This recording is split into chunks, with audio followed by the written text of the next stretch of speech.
Hello, everybody. We are here at WildCare, and we have an amazing opportunity for you today. We are meeting our orphan baby chipmunks. I'm here with Melanie Piazza, who is WildCare's Director of Animal Care. She's also the rodent, squirrel and chipmunk foster care expert, and she has been taking care of these amazing little babies. Oh, they're so wonderful. Oh my goodness, so stripy. So this morning, they're getting a weight check, 14.23 grams, and that is left front foot. So we have 4 of them, and they are very difficult to tell apart, so we do mark them with a non-toxic marking. So she's left front foot. We weigh everybody, and then they're going to get their formula feeds. And then when we have everybody out, then we'll clean their cage. And so these guys have been with us for about 5 days now. They were found on a hiking trail in Novato, and they were hypothermic and very cold, lethargic, and almost dead, actually. Yeah, they were in bad shape. So the rescuers who found them just in the nick of time and rushed them in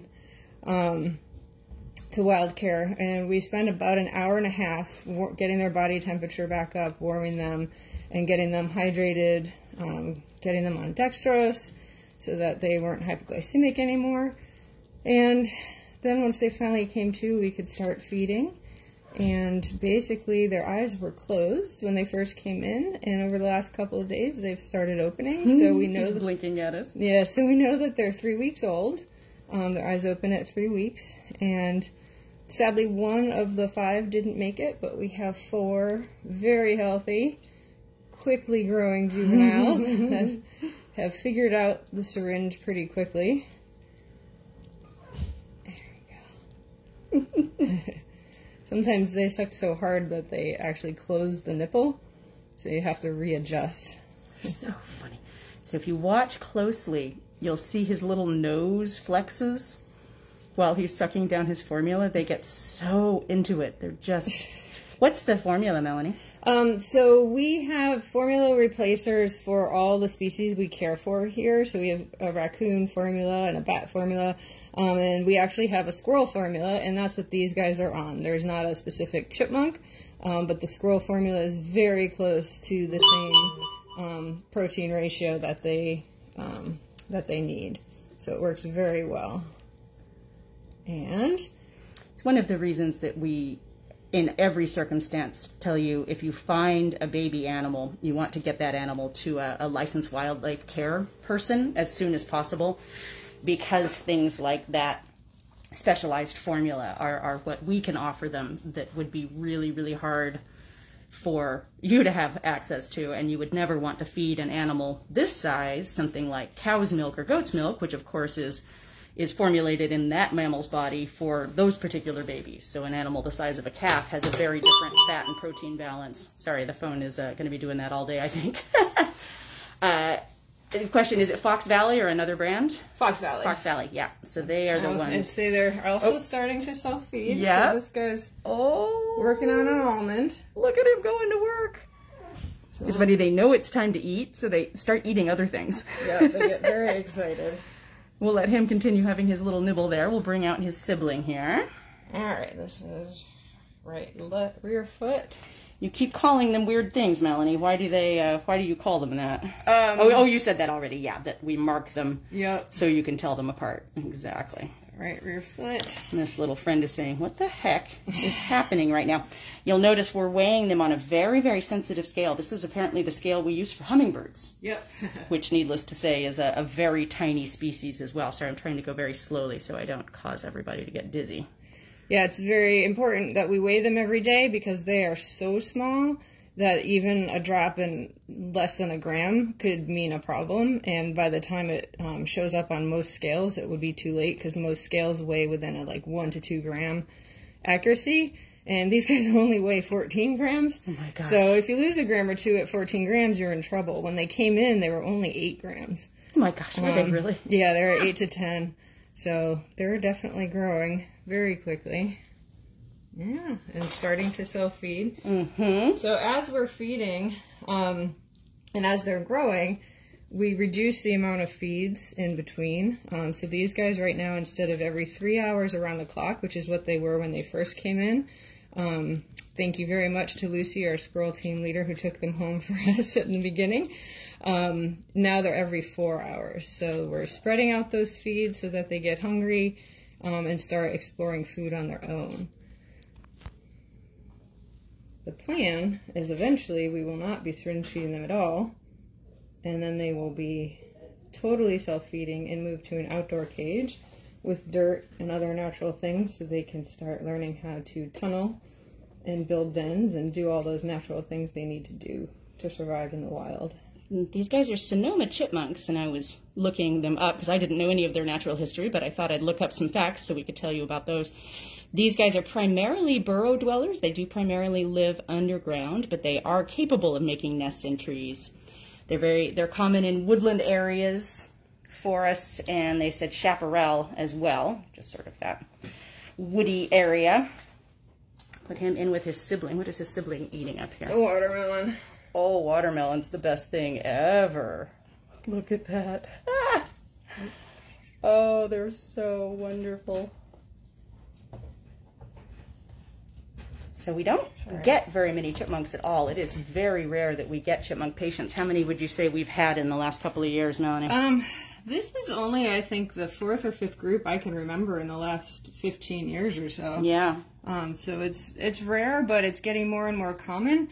And we've already had 2 adult chipmunks this year, which is new for us. So it's a record. It's a chipmunk year. What can we say? To see who this is. Right front foot. Okay, perfect. So these guys, there's 3 girls and 1 boy. So the last one left is the only boy. Yeah. Do him next. And they were found on a hiking trail, right? Mm-hmm. Yeah, so we don't know what happened to them, like why, because they den underground, so something dug up their burrow, their den, and dropped them out. So we don't know if it was a human and decided they didn't want them, or if it was an animal that got scared off in the middle of hunting. We're not sure. And we don't have any idea what happened to Mom. If we knew where Mom was, we would have been able to reunite them, correct? If we knew where the den site was, yeah. Yes. Yeah, we have... oh, one of them's trying to make a break for it over here. Oh, he knows that's where the out is, too. I'm going to show you him really quickly. He knows that's where the out is. He wants to know... Oh, we're going to have a scratch first. He wants to know where his formula is. He says, where is my formula? You're spending all of your time with my sisters. And as we say in all of our things, it's, you know, very important for people to know that you'd never, ever want to raise any wild animal on your own. You always have to get them to a licensed wildlife rehabilitator or hospital in your area. It's really important that they're raised together and not alone so they don't imprint or habituate to humans. Because unlike all of those terrible videos that you may see on the internet, it is not ever a good thing in a wild animal's best interest to think that humans are their friends. Right. And that it's okay to go up to them for food, yeah, or their pets or anything like that. Yeah, it's that may look cute and it may look fun, but that's an animal that if he goes up to the wrong person, he's probably going to get killed. So it's a scary thing. I noticed you're giving them something. What are you giving them? So they are on a course of antibiotics because they had come in so hypothermic. In our experience, once that happens to babies, they end up with really bad pneumonia. So we are giving them a course of antibiotics to prevent them from coming down with pneumonia. Nice. You said their breathing was a little clicky, which would imply a little bit of liquid in the lungs. A little bit of fluid. We want to do it now while they're handleable. Right. Instead of waiting to see if possibly they come down with something and they're too wild to catch, because they're already getting difficult. Lenore says hello, by the way, Melanie. Hi, Lenore. Relatives checking in. Yes. So going back to what we were saying earlier, so these guys are pretty tame right now. You can see that they're not scared of Melanie. Melanie has been their primary caretaker. She and Lucy have been their only caretakers. And look at him standing up. What a funny thing. So that's called a gulping trance that sometimes babies will do when they're eating from the syringe, and we don't know why. It's just something they do. And sinks into it. Gets so excited about it.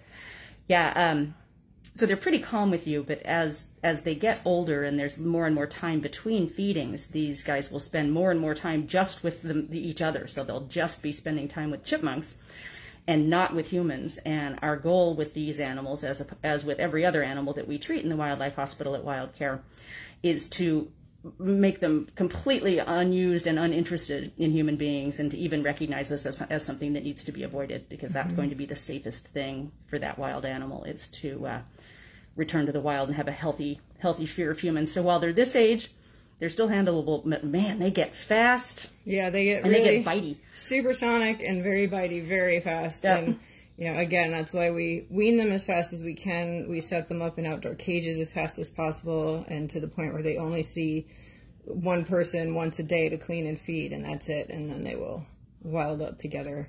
We don't pet them. We don't name them. We're only doing anything with them when it's time to medicate or feed, or that's it. Awesome. Shirley says she's coming to the courtyard tomorrow. We're open Tuesdays, Thursdays, and Saturdays, so that'll be awesome. Unfortunately, the wildlife hospital patients are not on view to the public, but you can see our amazing wildlife ambassador animals, and they are just so cool and such a great opportunity to see and learn about wildlife. We're going to have a close-up look here while Melanie cleans their cage. We're going to enjoy the stripiness as they all find something new to nibble on. Look at this one enjoying his watermelon, her watermelon probably. Yeah. Look at the stripes. Oh, they're just marvelous. And to watch these little guys go from ice cold. Oh, Dion, that's awesome.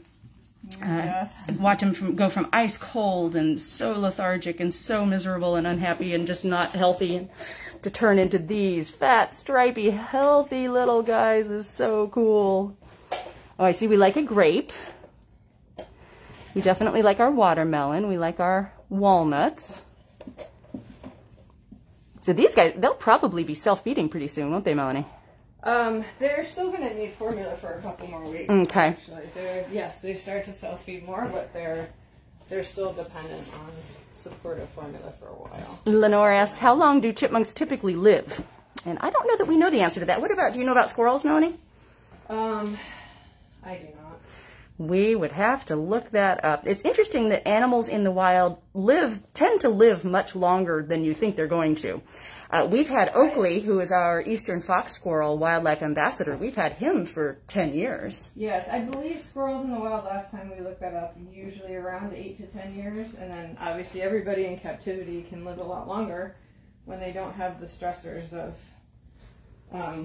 having to find food. Yep. Amy Shipley says, do you peel grapes for them? Yes, Amy, yes, we do. Wouldn't you? Yes. Given the opportunity, wouldn't you? So yes, here are their peeled grapes. It's a labor of love. They do have teeth already, but they have a really hard time getting through the grape skin, so we give them peeled grape halves so they can still make a dent in it. I love it. I'd peel a grape for these guys. Oh my gosh, this one has just been enjoying her watermelon. And I love that they're still a little wobbly. Oh, what did he get? What did you get, little friend? Oh, no.